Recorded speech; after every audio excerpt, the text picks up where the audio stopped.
Hi, I'm Susan Phillip. I'm currently the chair of Paradise Town Advisory Board until Tuesday. This will be my 6th term on the board. 2 of those terms I served as chair. And I was asked to give a little bit of a background of what it's actually like to be a chair. I did get involved with the town board from being upset about something that was happening in my neighborhood. I think a lot of us get involved in the community that way. It's interesting because the project I was against was being represented by my current commissioner that appointed me. So it's like a 12-year history that came back around. And I held neighborhood meetings. I sponsored them in my house. I had Blanca was the liaison at the time, and she came out, and it was through my contact there that she suggested that I apply for the town board, and I've really enjoyed it. So I put together a few little slides just to talk some of the things that we've come across on our town board, and as a chair, how we handled it, see if we can be of some help. So the first one is what I call, you've heard of TLC, PLC, which is patience, listening, and control. So the most important thing you have to do is have patience, because as you've seen in the slides and heard from other speakers, you're going to get all types of people that come before you. I am a terrible eye roller. If I think you're crazy, I roll my eyes. My solution is I look at your application. So if you see me looking down at your application, pretty much sure that I think this person is totally off track, or they're saying something totally off the wall. But you have to keep that sense of professionalism going. So I'm scribbling on the application when I'm really... So most of the people that are coming before you haven't done this before, and they will, we've had them just kind of stand there. You have to remind them, give us your name and give us your address, and just try to make them feel comfortable. Ask them what they want to tell you, and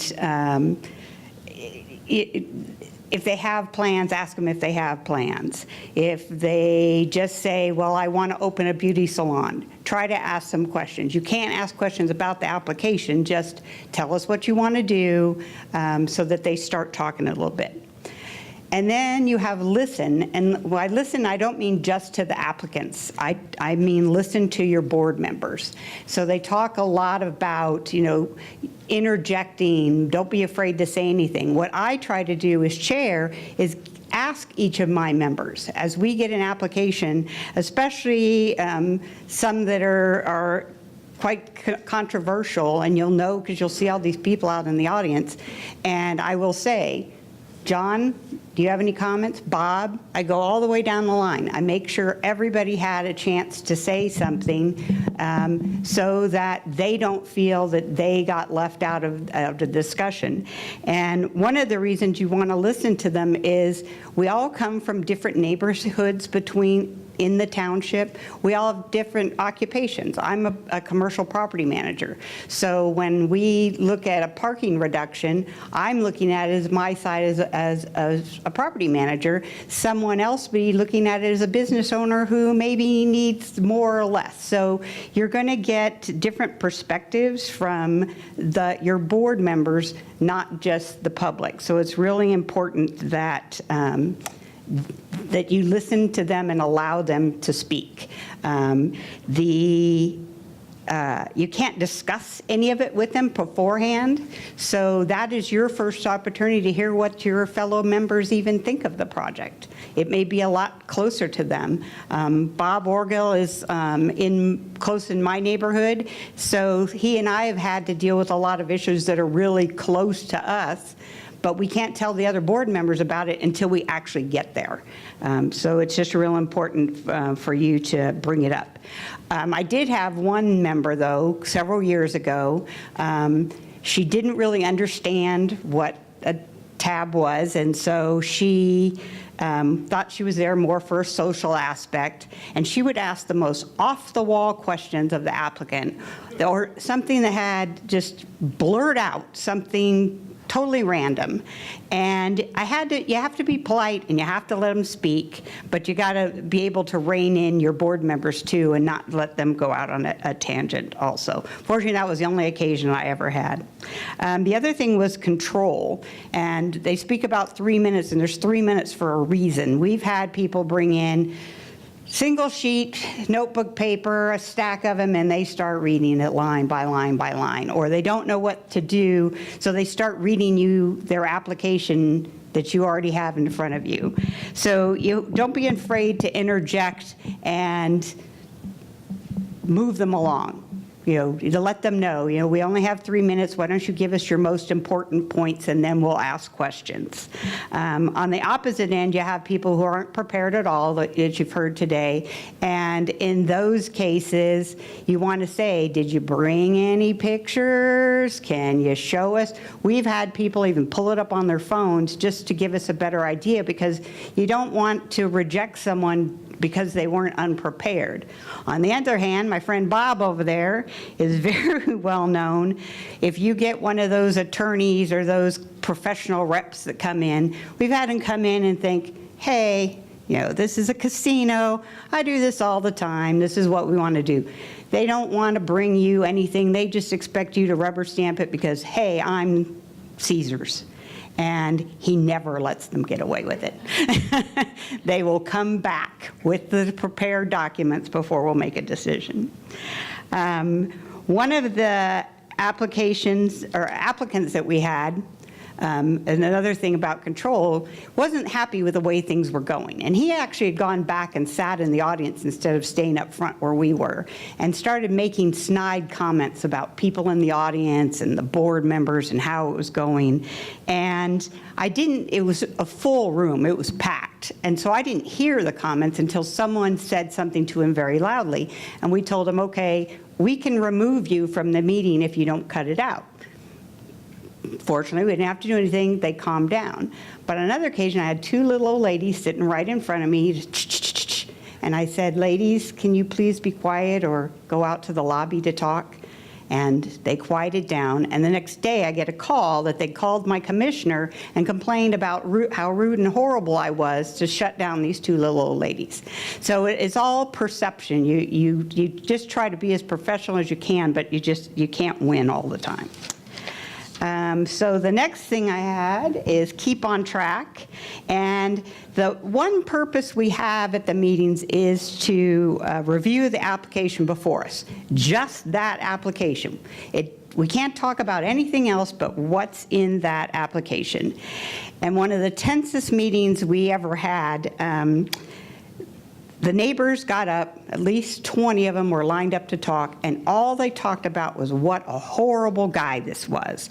They had researched where he was from, all his business dealings. They'd even called the mayor of the last town he lived in to see how he ran his businesses there.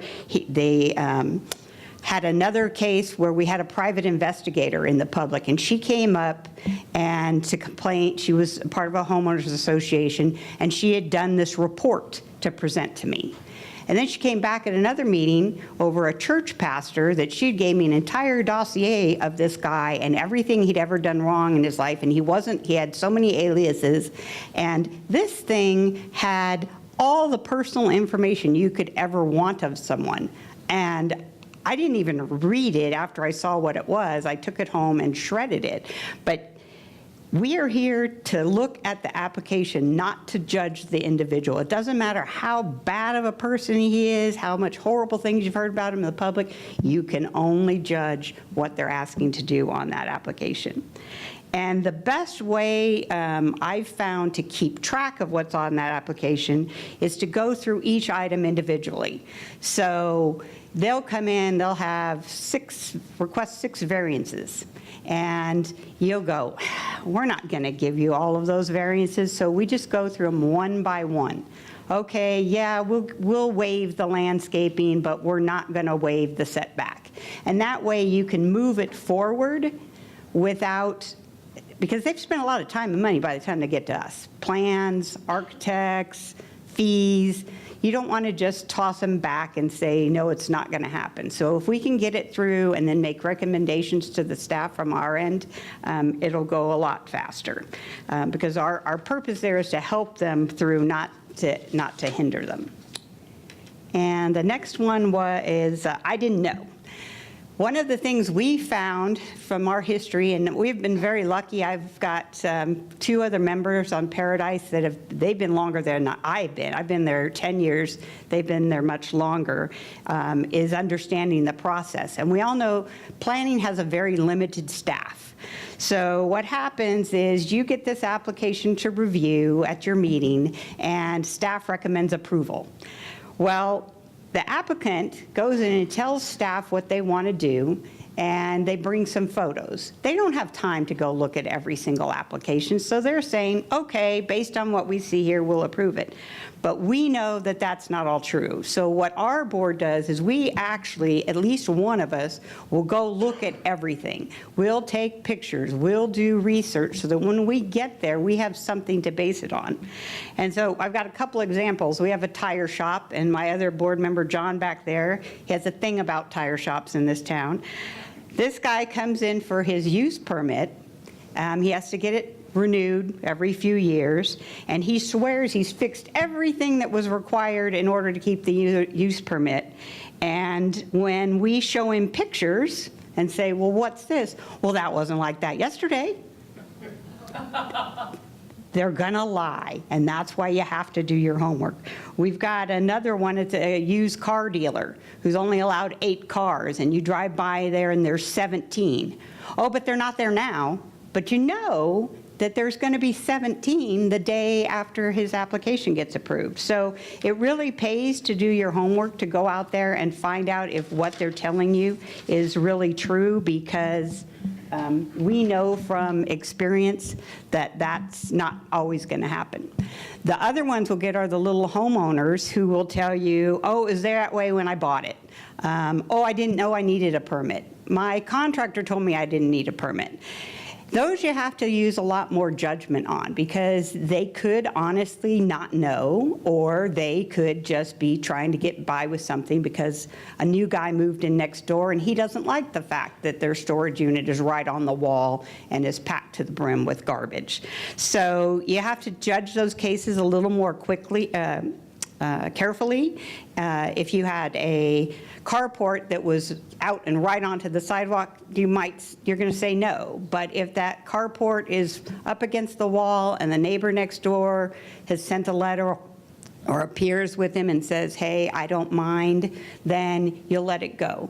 The only thing you want to be careful of is setting precedent. That's one of the words we throw around a lot, is if I let this guy do it, do we have to let every guy do it? Because the next one's going to come in and say, well, you let Joe Brown put his garage in the front yard, why can't I have mine in the front yard? So you want to make sure when you do those that you spell out the reasons why you're allowing that. And not necessarily just saying, oh, okay, well, we'll let it happen because no one's complaining about it. And lastly, our part of the process is very important. There is going to be times when you spend a lot of time on an item and we vote on it, we felt strongly about the suggestions we made, and either Planning Commission or Board of County Commissioners is going to override us and let it go through anyway. And you have to learn that you can't take it personally, that our job was to allow those people to come before us and present their facts, and we're fairly treated.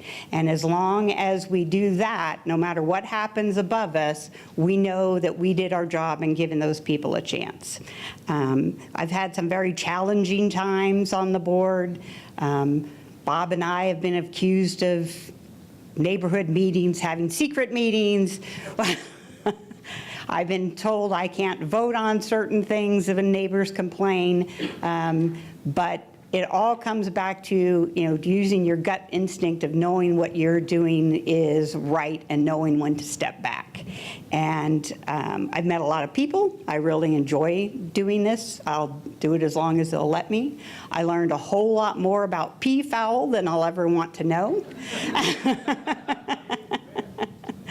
But I think it's just really important, not just as a board member, but as a chair, that, we take this seriously, even though, I've made a lot of good friends with my board members and hope to continue on.